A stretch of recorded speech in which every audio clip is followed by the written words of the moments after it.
Antes da gente iniciar, como foi falado ontem de manhã, nós gostaríamos de anunciar o vencedor do nosso concurso de engajamento. Então, a nossa equipe de marketing fez tinha toda uma métrica e um critério para enxergar as pessoas que mais se engajaram com relação às discussões que foram moderadas aqui no evento. E é com prazer que eu anuncio o vencedor, Jorge Uribe, da Comarch. Se puder vir aqui ao palco para que a gente possa lhe premiar. Obrigado, uma salva de palmas.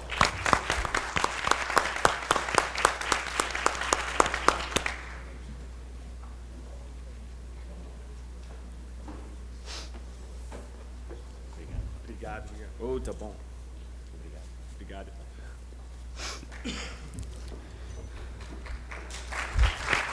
Obrigado, Jorge. Acho que seria um pouco contraditório nós não fazermos essa premiação, um evento em que a gente fala muito de multicanalidade, engajamento com o consumidor, mídias sociais, estratégias digitais. Então, muito obrigado pelo engajamento de todos com relação às discussões promovidas aqui. E, sem mais, gostaria de apresentá-los a um moderador do discurso principal do dia e que posteriormente vai apresentar o moderador, o chairman da conferência de hoje. Alexandre Moshe, diretor de marketing e vendas da Múltiplos. Por favor, uma salva de palmas.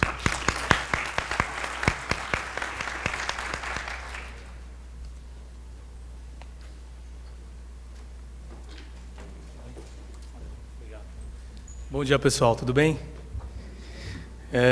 Bom, é uma honra para a Múltiplos, junto com a Terrapin, recebê-los aqui no segundo dia do evento. Rápidas palavras da experiência de ontem, que eu acompanhei grande parte dela. A gente percebe que o dia ele vai aquecendo ao longo, né, conforme ele vai transcorrendo, conforme as discussões vão acontecendo e a própria a diversidade de assuntos que acontece aqui. Acho que se eu puder deixar uma mensagem, a gente hoje ouve falar muito em convergência de tecnologia, de plataformas, convergência do ponto de vista de como as empresas hoje se organizam, na hora que você vê as fronteiras entre tecnologia, marketing, estratégia cada vez menos existentes, isso cada vez está mais misturado. E acho que o dia de hoje representa bem isso, né? A gente, se olhar a agenda, vai falar de tudo um pouco. Vai falar de tecnologia, vai falar de marketing, vai falar de estratégia. E acho que a primeira parte do dia mostra isso, quando a gente falar de Smart Data. Depois, olhando tecnologia junto com experiência de cliente, numa palestra que vem a seguir. Fidelização. E aí, com a riqueza de trazer esse mundo tão diverso, que cada vez, apesar da diversidade, está cada vez mais integrado. Alguns cases muito interessantes, eu olhando a agenda aqui, cases para conseguir olhar a aplicação de tudo isso na prática. E eu convido todos vocês a, de fato, olharem com atenção esses cases e fazerem perguntas. A gente vai poder ouvir casos da Rossi, da TIM, McDonald's, Renner, Ibope e tantos outros que estão aqui na agenda e que eu acho que, de alguma forma, pode ajudar a trazer esses exemplos para o dia a dia de cada um de nós, né? Depois disso, tem as mesas redondas. Então, nada melhor do que ter um dia onde a gente consiga ouvir um pouco de palestras aqui dentro no primeiro momento, mas depois, num evento desse que tem uma dimensão, que tem um tamanho, ele é bem aconchegante, é poder explorar isso nos contatos pessoais, depois no outro espaço lá, tentando explorar e aprendendo um pouco cada um com os exemplos dos parceiros, das empresas parceiras que estão aqui.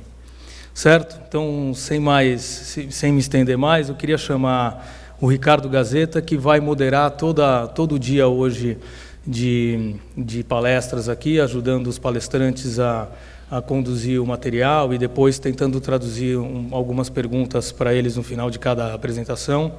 O Ricardo Gazeta, ele é Head de Negócios Estratégicos da Múltiplos, que tem na sua bagagem profissional uma experiência vasta em companhia aérea, em áreas bastante críticas de estratégia e revenue management nas principais companhias aéreas do país. Também tem uma experiência como empreendedor, que segue até hoje, e há cerca de 2 anos ele faz parte do time da Múltiplos, não só tocando os desafios do dia a dia, mas também ajudando a desenhar o que é o futuro da Múltiplos e acho que de alguma forma ajudando a desenhar o que vai acontecer com fidelidade nesse país também. Então, Gazeta, por favor. Obrigado, pessoal. Bom dia. Bom dia a todos. Obrigado, Alexandre. Eu queria rapidamente dar início às nossas palestras de hoje. Nós temos aí uma agenda bastante intensa para falar de vários assuntos pertinentes para todos nós. Então, eu queria dando início, convidar o Marcelo Epstein para nos juntar a nós aqui no palco. Para quem não conhece, o Marcelo ele é formado em Engenharia de Produção pela Escola Politécnica da USP, é pós-graduado em Marketing e Finanças pela GV, possui uma extensão pela New York University e pela Kellogg School, e foi diretor corporativo de Marketing e Mercado Leitor pela empresa Folha da Manhã, editora do jornal Folha de São Paulo, entre outros, e atuou em várias áreas da diretoria da Credit Card. O Marcelo atualmente é CEO da UOL. Por favor, Marcelo. Obrigado, Ricardo. Obrigado pelo convite. Opa, está vivo. Bom, nós temos 20 minutos para bater um papo, e esse papo vai ser sobre um case prático do UOL, na verdade, que é o próprio UOL, onde a gente vive essa questão de fidelização, de tratamento de informações para tomada de decisão permanentemente. E provavelmente vocês conhecem o UOL através da homepage, talvez vocês sejam alguns dos 53 milhões de usuários que entram no UOL todo mês, pelo menos uma vez, para consumir o nosso conteúdo. Mas por trás dessa página, dessa homepage, desse conteúdo que a gente produz, existe uma empresa de tecnologia com mais de 3.500 funcionários, mais de 2.000 pessoas na área de Customer Service, e com um portfólio de produtos extremamente diversificado e consistente, tanto em plataformas de e-commerce, com as lojas virtuais, o PagSeguro, passando pela UOL Educação, que é uma unidade que nós temos desde cursos livres até cursos de pós-graduação em parcerias com várias universidades de prestígio aqui no Brasil. Nós temos uma unidade, obviamente, de publicidade online, que, obviamente, é bastante dinâmica em termos dessa questão de informação. E, além disso, todos os produtos que a gente serve para o internauta brasileiro. O UOL hoje é uma porta de entrada para o internauta, e nós convivemos com um ambiente extremamente diversificado. Nós falamos desde o pequeno empreendedor que está montando sua loja virtual, passando por um grande e-commerce que processa dentro dos servidores do UOL. Nós falamos com o jovem ou a criança que está estudando e precisa de um apoio escolar, e falamos também com um empreendedor que quer montar um negócio e precisa fazer toda a hospedagem dos serviços deles. Enfim, nós temos uma estrutura bastante robusta e um ambiente extremamente complexo que, se não fosse através da gestão de informação e a estruturação que isso permite, seria difícil a gente conseguir segurar essa liderança que o UOL tem nessas várias áreas em que atua. Vamos lá, vamos ver se eu acerto os botões. Então, só para dar uma noção, preciso de uma ajuda aqui.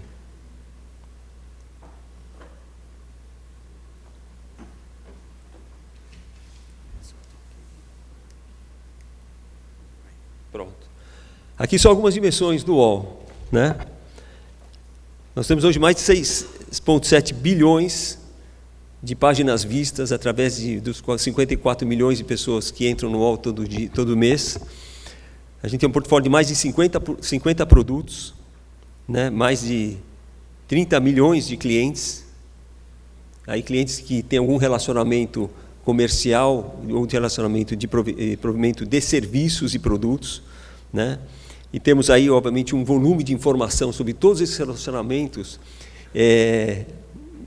com números bastante significativos. Ou seja, através desse conjunto de informações, complexidade de relacionamentos que nós temos com o internauta ou com o cliente, com o nosso cliente, nós temos que tirar dali todas as oportunidades, todas as decisões, usá-la como uma ferramenta para tomar todas as decisões.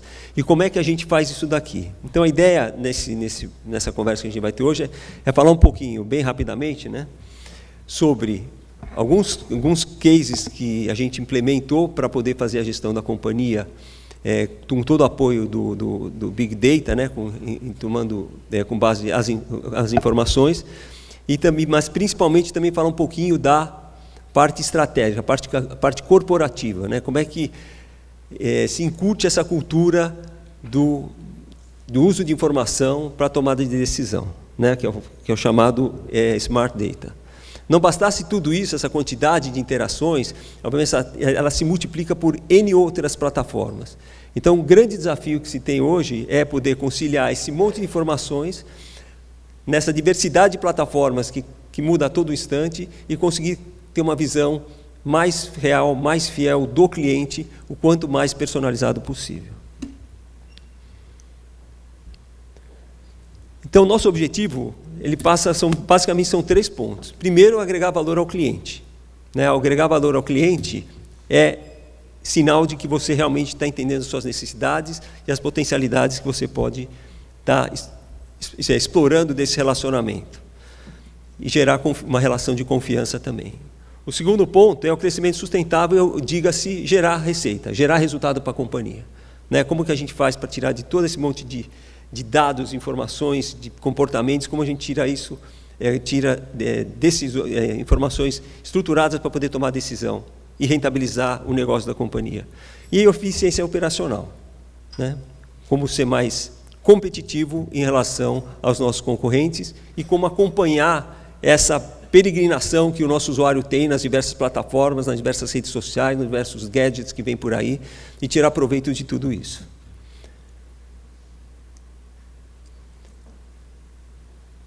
Quebrando um pouquinho mais isso que eu falei, desses pontos mais estratégicos do UOL, volto a dizer, a gente tem um foco importante em conhecer o cliente, ou seja, conhecer toda a etapa da vida e da evolução desse cliente.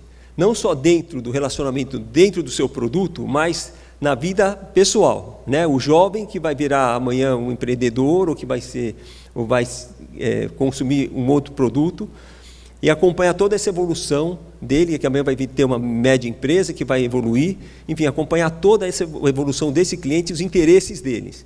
Lembrando que esse interesse vai desde um simples conteúdo, continua sendo o conteúdo, mas pode ser N outros interesses que nós podemos estar agregando valor na vida do cliente. Então, é acompanhar e saber efetivamente quais são essas necessidades e quais são as grandes oportunidades que a gente tem para poder explorar, para poder estar monetizando. O segundo ponto é o multirrelacionamento, como eu falei, ou seja, ele tem vários pontos de interação. Como fazer para poder servir uma experiência única, um valor único, né? Nós tivemos já, obviamente, no processo de crescimento e diversificação rápido, naturalmente acaba se batendo cabeça em relação a unidades de negócio competindo pelo mesmo cliente, querendo rentabilizar esse cliente, né? E isso, obviamente, é um processo de mudança cultural. Uma das formas que a gente implementou para evitar esse tipo de problema é, primeiro, em relação a metas compartilhadas. Independentemente da competitividade pelo cliente, né, querer monetizar ou criar um relacionamento com aquele cliente, fazer isso de uma forma estruturada. Se as duas áreas, se uma área ganhar e a outra perder ou atrapalhar, as duas vão perder a remuneração, o variável, o PLR. Então, nós temos metas um modelo de remuneração variável muito ligado a essa questão das metas compartilhadas, para que a gente realmente tire o que é melhor para o cliente, não o que é o melhor para a unidade A, B, C ou D. Claro, garantindo, obviamente, processos específicos em cada uma das unidades, para que você consiga realmente agregar valor e que ele consiga ver aquilo lá como um serviço realmente prestado por determinada unidade. Outro ponto obviamente, a relação à proposta de valor, né, que tem a ver com aquilo que nós falamos, ou seja, realmente qual que é o maior valor para esse cliente. E, obviamente, atender e detectar as nossas necessidades. Só para exemplificar um pouco esse último ponto que eu comentei, um exemplo, por exemplo, é o internauta que resolve abrir uma loja virtual, né, que passa a ter N relacionamentos. Com a parte de publicidade, ele pode querer anunciar, ele pode querer montar a sua loja virtual dentro do próprio UOL, hospedar, ele pode vender seus produtos, entregar. Enfim, com isso a gente tem todo um ecossistema de unidades de negócio que prestam esse serviço de forma estruturada. Obviamente, ele já sai, obviamente, com a mídia preparada, ele já sai com o PagSeguro como forma de pagamento, ele já sai com as ferramentas para promoção, inclusive de entrega e logística, e com isso a gente consegue apresentar uma solução mais estruturada para eles. Mas o grande desafio realmente é a questão de gestão de informação, não ser parte, não ser responsabilidade de uma só área, mas que esteja permeada em toda a organização. Esse processo de aculturamento é muito difícil, e a forma como nós conseguimos quebrar um pouco essa barreira foi através do ferramentas de ROI. Hoje, todas as ações têm que ter uma avaliação de ROI. Pode ser uma avaliação mais simplista, uma avaliação mais complexa, envolvendo várias informações em termos de navegação, em termos de resultado, mais complexo de interação ou de rentabilidade futura. Mas é fundamental que a empresa tenha, para cada ação que faz, uma avaliação de ROI. Quer seja para atrair um novo cliente, quer seja para ofertar um produto, quer queira para fidelizar o cliente.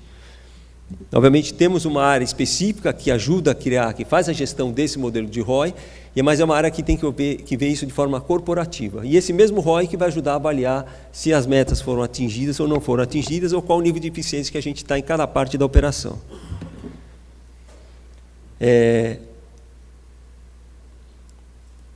Obviamente, o grande desafio que nós temos, obviamente, é mapear toda essa mutação no comportamento do consumidor, e nós, por questões éticas, a gente não pode fazer a nível do consumidor. Então, todas as decisões que são tomadas, todos os modelos que são gerados, são com forma de análise de comportamento de grupos de usuários, afinidades entre eles e todas as derivadas possíveis para todas as unidades, para todos os serviços que a gente presta, desde um simples atendimento ao cliente até a venda de um produto ou a retenção, no caso de quando ele queira cancelar. Então, obviamente, nós fazemos os agrupamentos de comportamentos, né, os interesses dos mais diversos usuários, e com isso nós conseguimos implementar as ações táticas e customizadas para os clientes. Falando primeiro em conteúdo, que obviamente é o core business da companhia, né, onde realmente a gente atraiu os clientes, onde é o nosso primeiro ponto de contato, e é uma forma bastante importante você satisfazer essa primeira experiência que nós temos com os clientes. E o que mais tem acontecido, né, a demanda que mais iminente é em relação à segmentação de conteúdo, né, ou seja, qual o meu interesse, da onde a empresa vai inferir que eu gosto disso ou daquilo, ou apresentar novas partes do conteúdo, novos conteúdos que a pessoa nem tenha noção e que possa agregar um valor enorme para eles.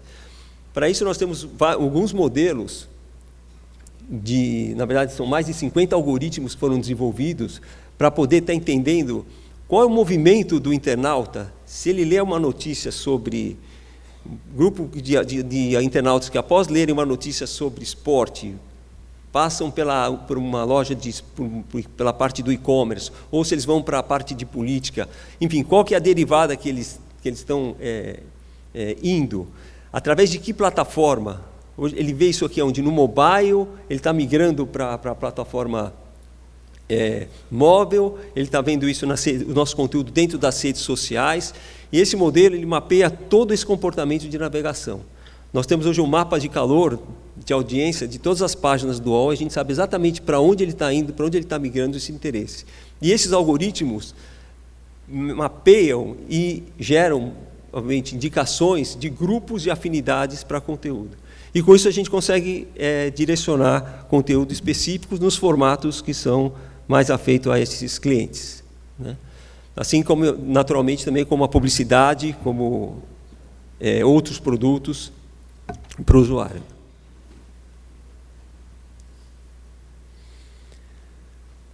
termos de publicidade, como eu comentei, publicidade é o campo mais rico, acho que hoje que a gente tem em termos de mudança em relação ao ambiente, né? Hoje, o mapeamento das necessidades do usuário é feito de uma forma muito rápida e muito eficaz, né? Acho que aí eu vou destacar o retargeting e o real-time bidding. No retargeting, nada mais é do que eu fui numa loja, procurei um produto ou estive num conteúdo de basquete, inferir se esse cliente ele realmente tem perfil para esse tipo de produto e fazer essa oferta numa outra área que ele vai estar navegando no UOL, numa área de política, ele vai ver um anúncio específico sobre bola de basquete, algum item de uso. Vamos falar se o cara está procurando procurou um tênis lá na Netshoes, que é a nossa parceira, não comprou, depois ele vai ser abordado para a venda esse tênis numa outra área. Eventualmente, ele comprou. Então, talvez, se ele comprou um tênis, talvez ele precise de uma camiseta. Então, num outro momento, nós vamos estar oferecendo uma camiseta para jogar tênis e por aí vai. Então, esse é um modelo bastante intrincado, né, que hoje até um pouco incomoda, né, o internauta, porque parece que o produto vai te seguindo, né? Onde você vai, o produto vai te seguindo. Mas isso tem um aumento incrível em relação ao resultado para a companhia e para muitos clientes, né, já fizemos pesquisa, agrega um valor enorme, né, porque ele vê realmente como fosse uma oferta, ao invés de ver uma oferta genérica, ele vê uma oferta direcionada ao seu interesse, né.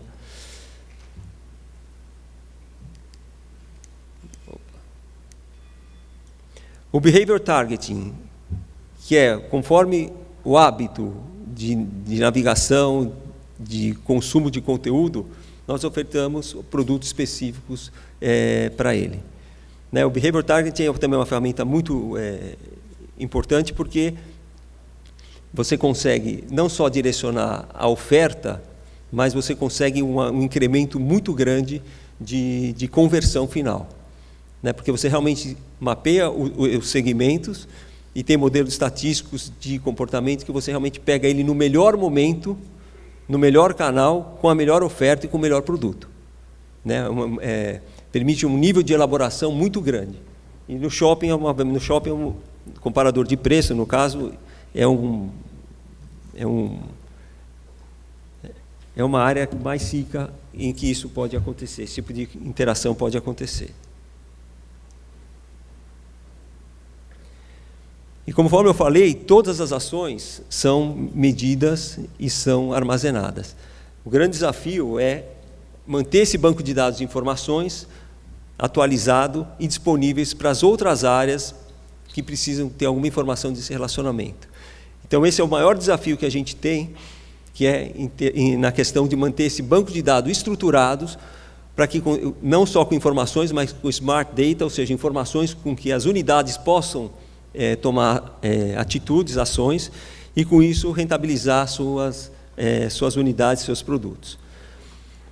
Eu vou passar muito rapidamente, apesar de toda essa evolução do Big Data, do Loyalty, etc., continua valendo a velha ferramenta do Database Marketing, né, que é simplesmente a segmentação estatística de probabilidade de comportamento de consumidores, que continua ainda bastante importante para o ciclo de vida dos clientes.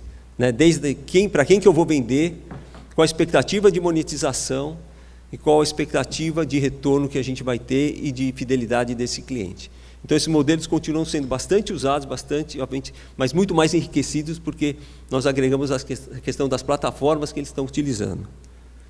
Deixa eu correr aqui. Então, aqui a gente tem exemplos de modelagem em relação à gestão de carteira, ou seja, carteiras de clientes do produto A, B ou C, da unidade A ou B ou C, que vai desde o modelo de perfil de adquire e pague, ou seja, que tem propensão de comprar e pagar, não só comprar, modelo de propensão de win-back, ou seja, ele cancelou por algum motivo, com que argumento, qual é a melhor estratégia para poder trazê-lo de volta, os modelos de propensão ao churn, para fazer ações preventivas e preditivas, e modelos de reativação para não pagantes e cancelados. E por último, a questão dos investimentos de marketing que nós fazemos. Né? A UOL é um dos maiores anunciantes de marketing online, apesar de ter a maior audiência da internet, nós utilizamos muito, obviamente, o marketing online, mas com muita propriedade e com muita assertividade, justamente por conta da utilização das ferramentas de ROI para a decisão de compra de mídia e retorno, expectativa de retorno. O grande ponto aqui hoje, muito discutido em questão da privacidade, não personalização da oferta no ponto de vista de identificação do usuário final. Nós temos uma série de políticas hoje de privacidade, utilizamos dados anonimamente do usuário, mas com a sua anuência. Então a gente toma sempre muito cuidado em relação a isso para evitar ser visto, ser percebido e realmente estar invadindo, indo além daquilo que o cliente espera que a ferramenta possa fazer. Isso é um cuidado muito grande que a gente tem e com isso a gente tem conseguido criar um relacionamento de longo prazo com a nossa audiência e, como eu falei, diversificar a oferta dos nossos produtos. Enfim, ele tem várias áreas, várias oportunidades onde ele pode interagir em relação a dar um feedback em relação à questão da abordagem comercial que nós fazemos através das ferramentas de segmentação. Bom, eu vou abrir para perguntas e se é que a gente tem tempo. Marcelo, obrigado pela sua apresentação. A princípio eu tenho uma pergunta para ti, que você explorou bastante a questão dos modelos como um pilar importante na estratégia de loyalty. E também você disse que é importante que todas as ações tenham um ROI tangível. Eu queria entender contigo como é que vocês endereçam essa questão de que o modelo tem uma parte dele que é incerta, uma parte dele que é imprevisível, com um ROI tangível para todas as ações, para todos os estímulos. Uma ótima pergunta. O ROI, em primeiro lugar, o ROI é uma ferramenta que vai indicar a eficiência, probabilidade de eficiência. E quanto mais se usa, mais se retroalimenta, principalmente, mais eficiente a gente é. Então, hoje, o nível de assertividade que a gente tem é muito grande em relação às ações. Do outro lado, a questão do ROI vale tanto para que as unidades tenham preocupação em relação ao custo, mas também, não só em retorno, na venda, mas em relação ao custo e ao P&L. Então, nós amarramos as ações táticas de gestão com o ROI para poder estar avaliando a eficiência, mas, principalmente, tudo vai se refletir no P&L e na alocação. Então, os budgets que são definidos para os anos, para cada exercício, a gente utiliza toda essa avaliação do P&L, de eficiência do P&L, e, obviamente, as metas são especificadas em cima disso daí. E, obviamente, a gente tem áreas de apoio e as mesmas unidades de negócio que têm métricas específicas para relação de ganhos de eficiência. Perfeito. André, a gente pode abrir para perguntas? Por favor, pessoal, à vontade, quem tiver pergunta para o Marcelo. Marcelo, na verdade, eu tenho uma pergunta. No nosso evento em Las Vegas, o America's Customer Festival, no mês passado, muito se discutiu essa questão da privacidade do consumidor. O consenso geral é que vai haver um período de transição, na verdade, em que a privacidade, a sensação de invasão de privacidade vai se tornar, na verdade, a conveniência do consumidor, pela personalização da oferta, da comunicação. E você comentou que, por questões éticas, existe, enfim, uma barreira para que se possa analisar a nível individual o consumidor. Minha pergunta é qual o impacto que existe com relação a esse ponto na assertividade da personalização da comunicação e de outras estratégias que vocês têm voltadas para o consumidor. Vamos lá, rapidinho, porque esse é um campo bastante extenso. Hoje, quando o internauta ele começa a publicar nas redes sociais aquilo realmente o que ele gosta, aquilo que ele faz, ou mesmo na interação, dentro das nossas ferramentas de interação com o usuário, começa a manifestar o que ele quer, o que ele tem, obviamente a gente sabe que é uma coisa específica e com isso é uma informação pública, porque ele publica, e com isso a gente pode utilizar essa informação de uma forma agregada para a tomada de decisão também. Então, obviamente, as redes sociais, eu acabei passando por esse ponto, tem sido bastante importante, não só para a difusão do conteúdo do UOL, mas para a interação né? A gente acompanha quais conteúdos são reverberados, nós acompanhamos quais são as opiniões, a gente acompanha quais são as experiências de consumo dos nossos produtos ou mesmo de outros produtos, e com isso a gente consegue avaliar especificamente o usuário. Então, a questão é você entrar na privacidade dentro daquilo que ele te oferece de forma privada. Outra coisa é aquilo que ele está falando de uma forma, vamos dizer assim, aberta para o mercado, para todo mundo saber e ver. E a partir daí, obviamente, você consegue trabalhar essa informação, porque é uma informação pública, né? Quer dizer, ele está se expondo ao mercado em relação a essas informações.